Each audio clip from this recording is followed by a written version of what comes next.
Question देखो, निम्न में से कौन सा पदार्थ लेंस बनाने के काम में नहीं लिया जा सकता है? तो देखो इसमें मिट्टी। अब ये देखते हैं इसमें देखो, यदि किसी एल्यूमिनियम के तार की लंबाई को यथावत रखते हुए उसके अनुप्रस्थ काट क्षेत्रफल को 2 गुना कर दिया जाए तो उस तार की प्रतिरोधकता उतनी ही रहेगी। अब ये देखते हैं इसमें देखो, विद्युत आवेश के प्रवाह की दर को रिक्त स्थान कहते हैं। तो विद्युत आवेश के प्रवाह की दर को विद्युत धारा कहते हैं। अब ये देखते हैं इसमें देखो, इंद्रधनुष का बनना प्रकाश की कौन सी घटना पर आधारित है? तो इंद्रधनुष का बनना प्रकाश की विक्षेपण। अब ये देखते हैं इसमें देखो, निम्नलिखित प्रश्न में 2 कथन है, अभिकथन ए और कारण। प्रश्न के नीचे दिए गए उपयुक्त विकल्प का चयन करते हुए उत्तर दीजिए। तो देखो इसमें दृग दृष्टि दोष में आपको दूर की वस्तु स्पष्ट रूप से दिखाई देती है परंतु निकट की वस्तु स्पष्ट रूप से दिखाई नहीं देती। कारण, दृग दृष्टि दोष को उचित क्षमता के उत्तल लेंस का प्रयोग करके ठीक किया जा सकता है। तो देखो इसमें ए और आर दोनों सही हैं तथा आर ए की सही व्याख्या नहीं है। अब ये देखते इसमें देखो, व्याख्या कीजिए कि ग्रह क्यों नहीं टिमटिमाते। तो देखो ग्रह तारों की अपेक्षा पृथ्वी के समीप होते हैं, इसलिए प्रकाश के वृहद स्रोत के रूप में दिखाई देते हैं। यदि हम किसी ग्रह को अनेक प्रकाश बिंदु स्रोत माने तो सभी बिंदु स्रोतों से हमारे नयन में प्रवेश पाने वाले प्रकाश में होने वाला परिवर्तन औसतन शून्य के आसपास ही होगा। इसका मतलब है कि ग्रह से हमें एक जैसी तीव्रता का प्रकाश मिलता है। यह टिमटिमाने वाले प्रभाव को समाप्त कर देता है जिसके कारण ग्रह नहीं टिमटिमाते। अब हम ये देखते हैं, यहाँ पर देखो, कोई विद्युत मोटर 220 वोल्ट के विद्युत स्रोत से 5.0 एम्पियर विद्युत धारा लेती है। विद्युत मोटर की शक्ति निर्धारित कीजिए तथा 2 घंटे में मोटर द्वारा प्रयुक्त ऊर्जा परिकल्पित कीजिए। तो यहाँ पर देखो, विभवांतर V बराबर 220 वोल्ट, विद्युत धारा I बराबर 5 एम्पियर, समय T बराबर 2 घंटे।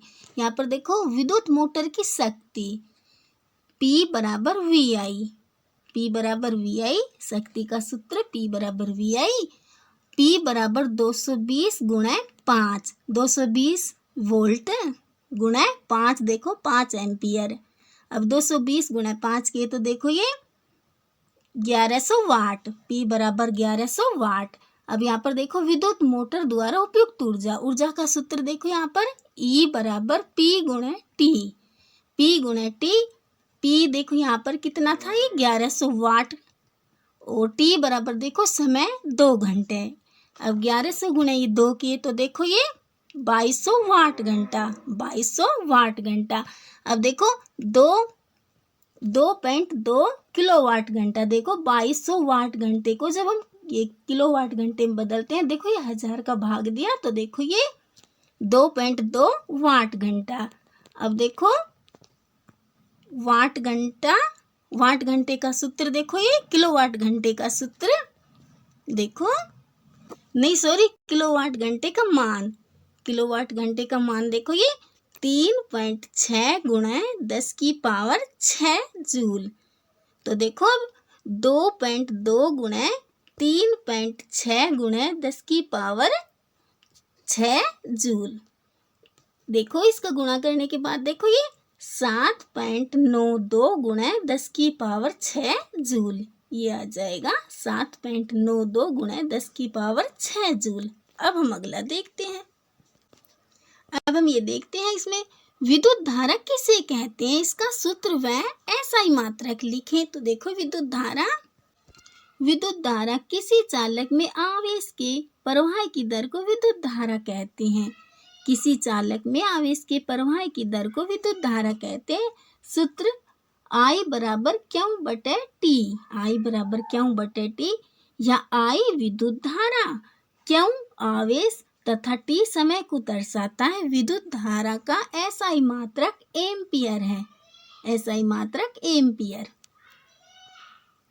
अब ये देखते हैं विद्युत धारा को किस यंत्र से मापा जाता है। इस यंत्र को विद्युत परिपथ में किस क्रम में जोड़ा जाता है? इस यंत्र को किस संकेत द्वारा प्रदर्शित किया जाता है? तो देखो इसमें विद्युत धारा को एमीटर से मापा जाता है। विद्युत परिपथ में एमीटर को श्रेणी क्रम में जोड़ा जाता है। एमीटर का संकेत ए है, संकेत ए है।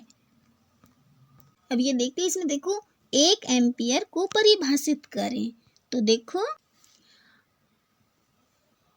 यदि किसी चालक में 1 सेकंड में 1 कूलाम आवेश प्रवाहित हो तो उसमें प्रवाहित विद्युत धारा को 1 एम्पियर कहते हैं।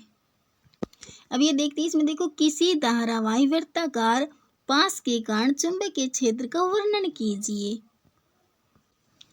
किसी धारावाही वृत्ताकार पास के कारण चुंबकीय क्षेत्र जब किसी वृत्ताकार पास में धारा प्रवाहित की जाती है तो उसके प्रत्येक बिंदु के चारों ओर चुंबकीय क्षेत्र उत्पन्न हो जाता है। वृत्ताकार कुंडली में धारा प्रवाहित करने पर जैसे जैसे हम तार से दूर हटते जाते हैं उसके प्रत्येक बिंदु के चारों ओर उत्पन्न चुंबकीय क्षेत्र को निरूपित करने वाले सकेंद्रीय वृत्तों का आकार बड़ा होता जाता है तथा जैसे ही हम वृत्ताकार लूप के केंद्र पर पहुंचते हैं तो इन वृत्तों के चाप सरल रेखाओं के समान लगने लगते हैं। धारावाही तार के प्रत्येक बिंदु से चुंबकीय क्षेत्र रेखाएं उत्पन्न होती हैं जो केंद्र पर सरल रेखाओं के समान लगती हैं, जो केंद्र पर सरल रेखाओं के समान लगती हैं। तार के प्रत्येक भाग के योगदान के कारण लूप के भीतर चुंबकीय क्षेत्र रेखाएं एक ही दिशा में होती हैं। विद्युत परिपथ तथा संधारित्रों में सामान्य उपयोग होने वाले 2 सुरक्षा उपायों के नाम लिखिए तथा उनके कार्यविधि समझाइए। तो देखो भूसंपर्क तार। देखो भूसंपर्क तार का कार्य विद्युत परिपथ में किसी दोष के कारण विद्युमय तार संधारित्र में धातु के संपर्क में आ जाता है तो भूसंपर्क तार के कारण विद्युत धारा का प्रभाव पृथ्वी की ओर देने लगता है, जिसके कारण सादिश का प्रयोग कर रहे व्यक्ति को अधिक विद्युत शॉक नहीं लगता। अब ये देखो इसमें विद्युत फ्यूज। विद्युत फ्यूज का कार्य। विद्युत फ्यूज ऐसा तार है जिसका गलनांक बहुत कम हो। जब लघु पठन अथवा अतिभरण के कारण परिपथ में उच्च धारा प्रवाहित होती है तो फ्यूज तार गर्म होकर पिघल जाता है, फलस्वरूप परिपथ टूट जाता है और धारा प्रवाह रुक जाता है, जिसके कारण परिपथ अथवा प्रयुक्त सादिश खराब होने से बच जाता है। तो देखो विद्युत फ्यूज और भूसंपर्क तार। उत्तल दर्पण तथा अवतल दर्पण के बीच अंतर स्पष्ट करो। तो देखो उत्तल दर्पण। देखो उत्तल दर्पण में परावर्तक तल बाहर की ओर वक्र होता है। केवल आभासी प्रतिबिंब बनते हैं, केवल सीधा प्रतिबिंब बनता है। प्रतिबिंब वस्तु के आकार से छोटा बनता है।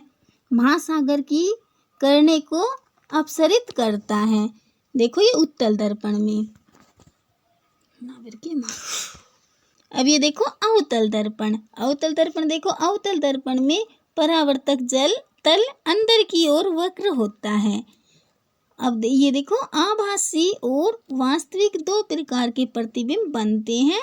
सीधा तथा उल्टा दोनों प्रकार के प्रतिबिंब बनते हैं। प्रतिबिंब छोटा बड़ा तथा वस्तु के आकार का बनता है। प्रकाश को IPL अभिसरित करता है। दर्पण सूत्र लिखिए। तो देखो दर्पण का सूत्र। तो देखो इसमें दर्पण सूत्र 1/V + 1/U = 1/F। इसमें देखो U बराबर बिंब की दूरी, V बराबर प्रतिबिंब की दूरी, F बराबर फोकस, UTV के बीच का संबंध दर्पण सूत्र कहलाता है। 2 मीटर फोकस दूरी वाले किसी अवतल लेंस की क्षमता ज्ञात कीजिए। तो देखो अवतल लेंस की फोकस दूरी ऋणात्मक होती है। यहाँ पर देखो ये T बराबर -2 मीटर, P बराबर 1/T टी। अब देखो P बराबर 1/T माइनस 2D और यहाँ पर देखो माइनस 0.5 डाईऑप्टर। अब ये देखते हैं, इसमें देखो गोलीय दर्पणों द्वारा परिवर्तन के प्रयुक्त नई चिन्ह पारीपट की व्याख्या कीजिए। गोलीय दर्पणों द्वारा परिवर्तन के लिए प्रयुक्त नई चिन्ह परिपाटी की व्याख्या कीजिए। तो देखो इसमें वस्तु को दर्पण के बाईं ओर रखते हैं, प्रकाश बाईं ओर से आपतित होता है। मुख्य अक्ष के समांतर सभी दूरियां गोलीय दर्पण के ध्रुव से मापी जाती हैं। आपतित प्रकाश की दिशा में मापी गई दूरियां धनात्मक मानी जाती हैं। आपतित प्रकाश की विपरीत दिशा में मापी गई दूरियां ऋणात्मक मानी जाती हैं। दर्पण के मुख्य अक्ष के लंबवत ऊपर की ओर मापी ऊंचाइयां धनात्मक मानी जाती हैं। दर्पण के मुख्य अक्ष के लंबवत नीचे की ओर जाने वाली ऊंचाइयां ऋणात्मक मानी जाती हैं।